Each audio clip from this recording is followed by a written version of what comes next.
정영모 교수님께서 K학년제 도입의 쟁점과 전망을 주제로 또 발표를 해주시겠습니다. 큰 박수로 맞아주시기 바랍니다. 네, 안녕하세요. 극동대학교 정영모 교수입니다. 좀 다소 좀 무겁고 어려운 주제일 수도 있을 것 같습니다. 좀 낯설기도 하고요. 근데 아까 우리 좌장 교수님께서 이야기해 주신 대로 K학년제는 97년부터 지속적으로 논의해왔던 주제 중에 하나입니다. 여러분한테 좀 익숙하게 좀 다가오시는 거는 유보 통합에 대한 논의라든지 만 5세 의무교육과정 운영이라든지 이런 내용들로 많이 좀 익숙하실 것 같습니다.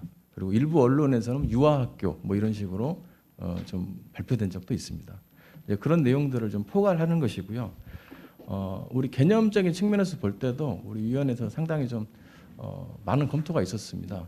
제가 오늘 발표하는 거는 혼자 연구한 건 아니고요. 우리 아동 돌봄 분과 위원님들께서 같이 스터디하시고 또 여러 가지 고민할 부분들을 함께 지적해 주신 그런 내용들을 같이 이제 말씀을 드리려고 합니다.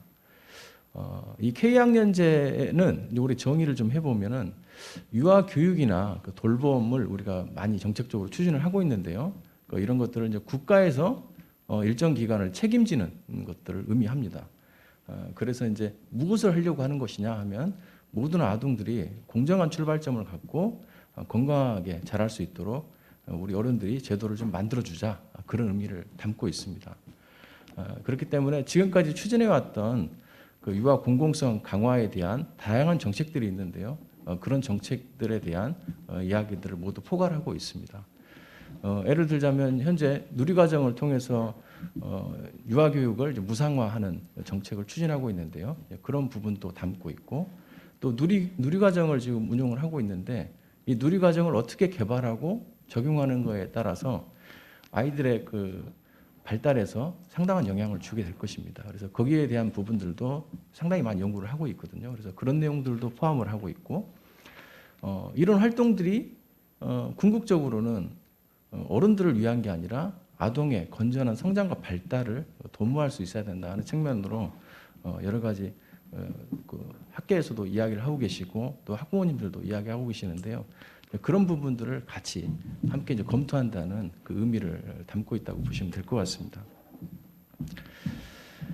우리가 이제 처음에 저희도 분과위원회에서 토의를 할 때 K학년제 이야기하니까 그래요. 그럼 개념은 좀 어느 정도 알 것 같습니다 했는데 이야기를 하다 보니까요.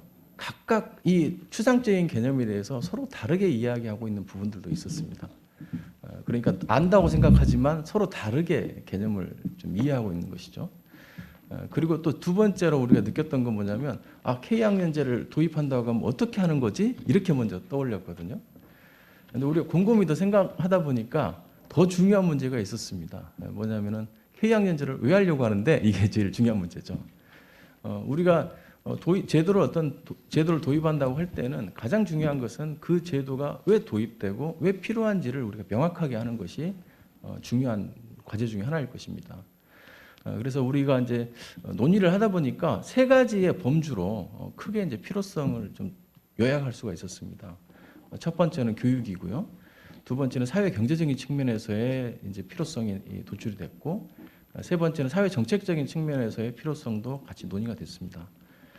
교육적 측면에서는 단연 아동을 중심으로 놓고 생각을 해야 되겠죠. 그리고 우리 어른들이 제도를 만들고 교육을 이제 실시하고 또 보육 서비스를 제공하는데 그러한 서비스들이 아동의 성장과 발달에 장기적으로 영향을 준다. 그렇기 때문에 아동의 성장과 발달에 아주 긍정적인 영향을 줄 수 있는 교육 프로그램과 보육 프로그램을 설계하는 것이 가장 필요하다 하는 측면에서 이야기가 되었고, 그 다음에 또 중요한 게 해외에서 이제 프랑스 같은 경우 사례를 보니까 격차 문제를 상당히 심각하게 생각을 하고 있었습니다. 우리 교육적으로도 보면 이 문제 되게 중요한 부분인데요. 유아기에서 발생하는 교육 격차는 학년이 올라갈수록 그걸 줄이기가 쉬운 게 아니라 점점 어려워집니다. 그래서 한번 유아기 시절에 교육 격차가 크게 발생하면 그게 다음에는 뒤집어지지 않고 그대로 지속되는 경향이 있는데요. 그렇게 하다 보니까 우리가 계층 이동의 사다리 이런 이야기를 많이 하는데 이 사다리가 이제 부서지게 되는 그런 결과까지도 초래가 되는 겁니다. 그래서 이제 K학년제를 운영을 하면서 이러한 부분들을 우리 어른들이 최소화될 수 있도록 지원해야 되지 않겠느냐, 그런 이야기가 좀 이루어져 있습니다. 그리고 이제 사회 경제적인 측면에서 보면은 당연히 이제 우리 가정 내에서 아이들을 돌보는 게 상당히 많기 때문에 이 문제가 좀 이해가 되는 겁니다. 자녀 교육비나 양육비 이런 것들이 굉장히 부담이 되는 상황이고 이런 것들로 인해서 출산을 기피하게 되는 이런 현상이 점점 심화되고 있다는 겁니다. 그리고 이게는 짐작이 아니라 우리가 다양한 연구를 통해서 조사를 해보니까 데이터로도 검증이 되고 있는 그런 상황입니다. 그리고 두 번째로는 영유아기에 이제 교육에 대한 투자, 그다음에 보육에 대한 투자 이런 것들이 잘 이루어지면 나중에 이제 경제적인 파급 효과가 상당히 크다는 그런 이야기들도 같이 모아지게 되었습니다. 그리고 정책적으로 보면 현재 우리가 이제 유치원 기관이나 어린이집 이 기관에서 근무하고 계시는 분들이나 또 원장님들 상당히 많으신데요. 공이 다 느끼고 계실 겁니다.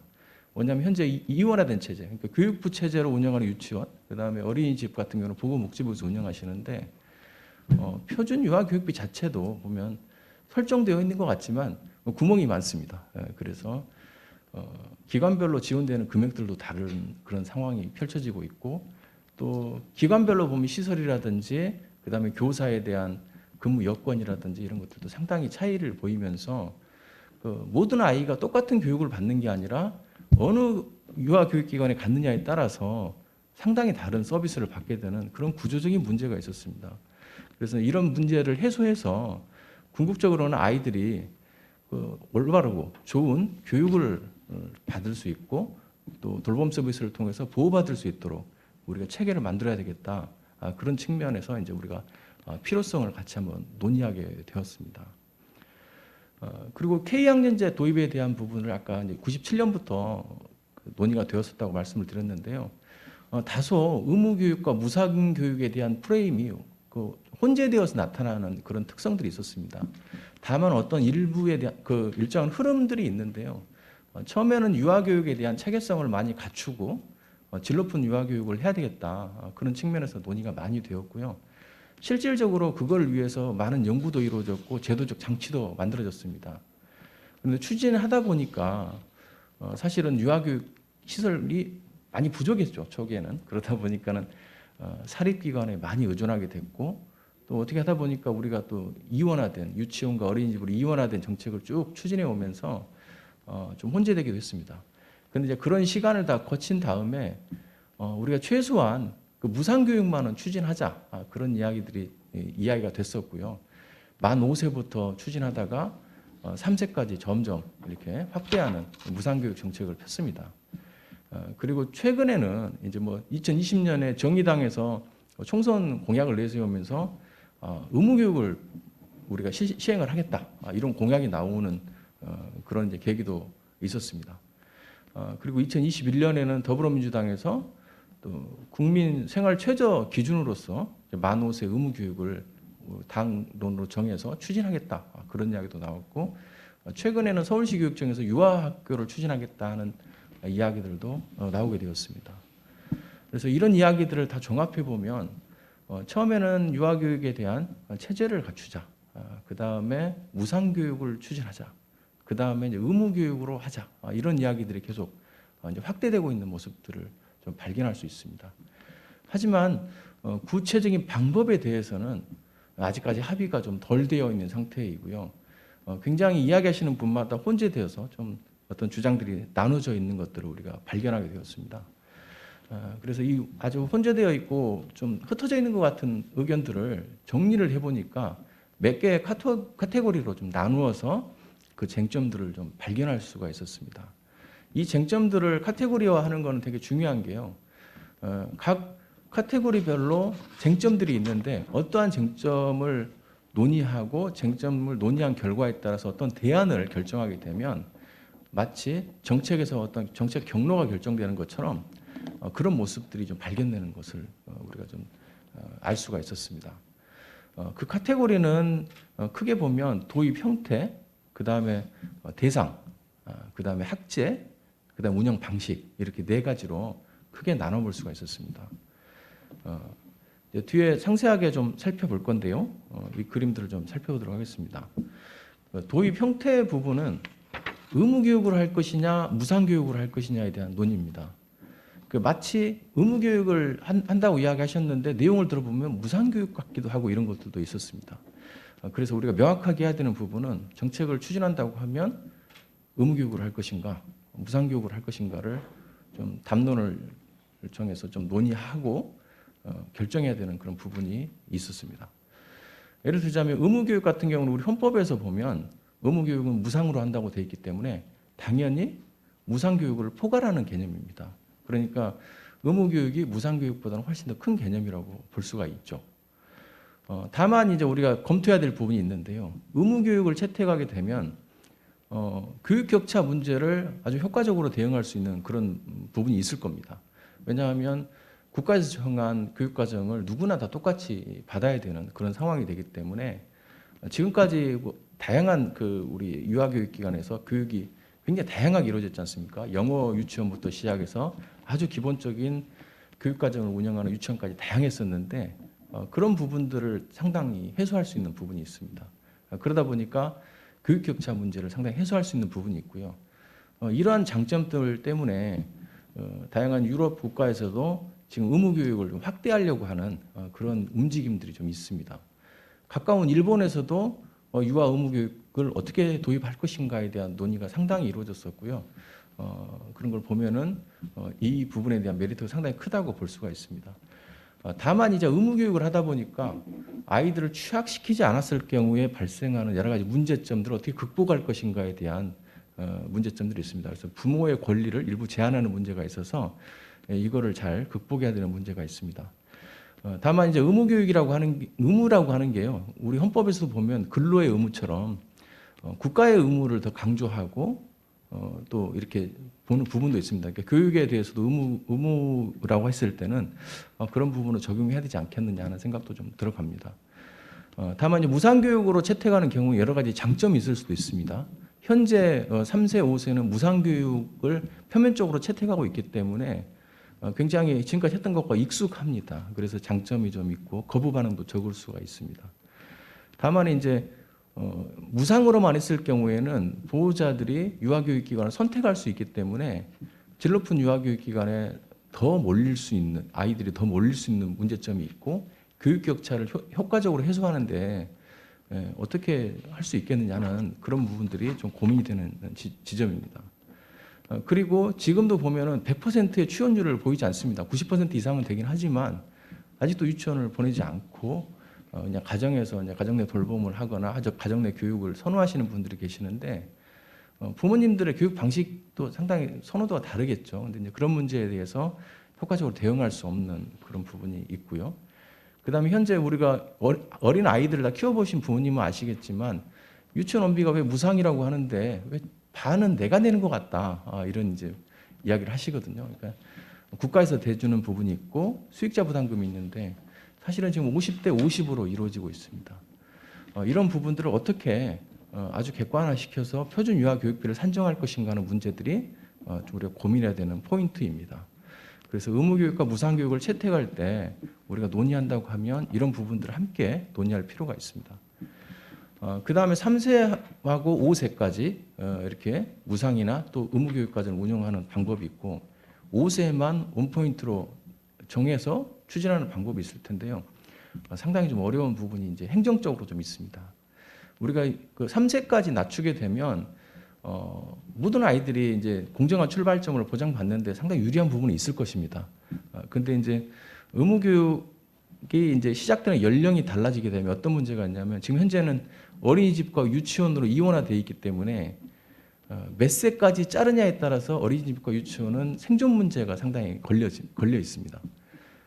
지금 유치원을 3세부터 5세까지 다 보낸다고 하면 어린이집도 받고 있는데 이 어린이집 같은 경우 상당히 어려움이 있겠죠. 그리고 0세부터 2세까지 이렇게만 받게 된다고 하면 어린이집에서는 굉장히 큰 반발이 있을 것입니다. 그래서 굉장히 이제 그런 행정적인 어려운 부분이 있는데요. 의무교육 시작 연령은 이런 행정적인 부분을 논의하는 것도 중요합니다. 실질적인 문제이긴 하지만요. 근데 보다 더 본질적으로는 의무교육 이 이제 시작되는 연령이 과연 아이들의 성장과 발달을 위해서 어떤 도움을 주겠느냐 하는 부분들을 우리가 보다 더 깊게 생각하고 거기서부터 출발해야 됩니다. 일본 같은 경우에도 의무교육 과정을 논의할 때 가장 심각하게 논의했던 게 어떤 기관에 대한 어떤 혜택보다는 아이들이 어떻게 하면 공정한 그리고 건전한 성장과 발달을 도모할 수 있는 연령대부터 이런 교육이나 보육 서비스를 받을 것이냐 하는 그런 문제부터 시작했다는 걸 우리도 이제 한번 같이 한번 잘 생각해 봐야 될 주제인 것 같습니다. 그리고 학제에 대한 부분입니다. 초등학교 내에 K학년제를 두느냐 또 유아교육 기관 내에 K학년제를 두냐에 따라서 많이 달라질 겁니다. 만약에 초등학교 내에다가 K학년제를 운영한다고 하면 지금 현재 초등학교 학생 수가 급감을 해서 우리가 여유교실이라고 이제 이야기하는 게 맞는데요. 교실들이 좀 남습니다. 그러면 그 교실들을 활용할 수 있는 가능성이 상당히 높아지는 부분들이 있고 재정적인 효율성도 높일 수 있을 것입니다. 그리고 초중등 교육법 체제 안에서 이런 것들이 이루어지기 때문에 상당한 장점이 있겠죠. 새로운 법을 만들지 않고 초중등 교육법을 개정만 해도 되는 정도로 추진할 수 있을 것입니다. 그리고 이제 이런 초등학교 내에다가 K학년제를 운영하게 된다고 하면 단점이 하나가 있는데 사립유치원 같은 경우는 굉장히 어려움을 겪겠죠. 5세를 떼가지고 초등학교 안에다 둬버리면 또 그 인원수만큼 빠져나가게 되니까 상당히 좀 어려운 부분이 있을 겁니다. 그래서 논란이 좀 많을 것 같고 만약에 유아교육기관 내에다가 편제해서 운영하게 된다고 하면 지금 현재 체제를 그대로 따라가는 측면이 있어서 그 반발은 좀 적을 수도 있습니다. 다만 이제 유치원도 어린이집도 있기 때문에 두 기관 간에 또 굉장히 갈등이 심화될 수 있는 부분, 그다음에 국공립유치원과 사립유치원 간의 관계 설정 부분 이런 것들을 상당히 심각하게 고민해야 되는 부분이 있습니다. 그래서 공론화할 때 제일 어려운 부분이 이 학제 부분이 되지 않을까 하는 생각을 같이 해보게 됩니다. 예. 그다음에 교육 시간에 대한 문제인데요. 우리가 이제 초등학교 교육 과정을 연장하는 걸로 갈 것이냐, 아니면 누리 과정을 연장하는 측면으로 갈 것이냐 하는 그런 측면입니다. 만약에 초등학교 교육 과정을 연장하는 측면에서 추진한다고 하면 초등학교 1학년과 K학년과의 연계성이 굉장히 강화되기 때문에 아이들이 초등학교 단계에서 교육할 내용에 대한 거부감이 적어지고 적응을 좀 잘할 수 있는 부분이 분명히 있을 것입니다. 근데 이제 우리가 좀 더 고민해야 되는 것은 뒤에서 좀 다루겠지만 유아교육기관보다 초등학교 교육 시간이 짧습니다. 그러다 보니까 부모님들 입장에서는 이 초등학교를 보내면 돌봄 부담이 더 늘어나는데 이거 어떻게 해주실 건가요? 이제 이런 문제 때문에 상당히 좀 어떻게 할 것이냐는 고민해야 되는 부분이 있고요. 그다음 누리과정을 연장한다 이렇게 했을 때는 현행 누리과정을 유지하지만 의무교육과정을 만약에 채택한다고 했을 때는 어린이집과 유치원 간에 어떻게 하면 교육과정이 이렇게 차이가 없이 잘 운영하고 또 그다음에 교사 양성 체제를 어떻게 갖추어서 일원화시킬 것인가 하는 부분이 부수적으로 따라가야 되는 그런 부분들이 좀 있습니다. 그래서 그런 부분들을 논의해야 되고 그다음 돌봄에 대한 문제인데요. 상당히 이제 우리가 K학년제 운영하면 교육에 대한 것만 생각할 수가 있는데 부수적으로 돌봄에 대한 부분도 따라가기 때문에 이런 문제가 생깁니다. 초등학교 내에 편제하는 경우에는 반드시 지금 현재 초등학교 그 수업 시수가 짧은 문제를 해소해야 되는 그런 부분이 있고요. 유아교육기관 내에다가 편제하는 경우에는 지금 이제 여러 가지 이제 고민들을 좀 덜 할 수는 있겠지만 사실은 또 그 부분이 있습니다. 유치원과 어린이집으로 나눠져 있는 이원화된 체제 때문에 오는 그런 부분에서 문제점들을 우리가 검토해야 되는 게 있고요. 그래서 아까 앞에 살펴본 것 같이 다양한 쟁점들이 있습니다. 근데 이제 이 쟁점들을 과연 어떻게 하라는 소리냐 이렇게 이제 결정을 우리가 하게 되는데요. 그건 세 가지 관점에서 우리가 논의하면서 결정을 해야 되지 않겠냐는 건데요. 첫 번째는 목적과 철학을 분명하게 하는 것입니다. 아동을 중심으로 해서 이 K학년제를 중심으로 운영을 하겠다 이렇게 하면 그걸로 쭉 추진하는 게 맞고요. 그러면 정책에 대한 정당성을 확보하는 측면이 생깁니다. 아이들에게 질 높은 유아교육과 돌봄 서비스를 제공할 것이냐 아니면 교육 격차 문제를 해소하기 위해서 우리가 하는 것이냐 하는 아주 근본적인 목적을 분명하게 하고 갈 때 뒤에 부분에서 결정할 때 혼란이 없을 것 같고요. 그다음에 인구 사회 환경의 변화도 고려해야 됩니다. 아이들이 지금 계속 출생아 수가 작아지고 있는데 줄어들고 있는데 이게 또 늘어날 수도 있습니다. 굉장히 빠른 속도로 그걸 대응을 해야 되기 때문에 그런 인구 사회학적인 변화도 한번 따져봐야 되고, 그다음에 지리적인 격차도 따져봐야 됩니다. 대도시와 농어촌 간에 격차가 발생하는데 그걸 어떻게 효과적으로 해결할 것이냐 하는 부분이고, 세 번째는 행재정 지원 체계를 일원화하고 정책에 대한 능률성을 좀 올려주는 그런 방법이 무엇이냐를 가지고 우리가 대안들을 평가해야 되는 그런 부분이 있을 것 같습니다. 예, 다소 좀 이렇게 어려운 주제이기도 하지만 우리가 고민할 것이 많은 주제였던 것 같습니다. 예, 감사합니다. 예.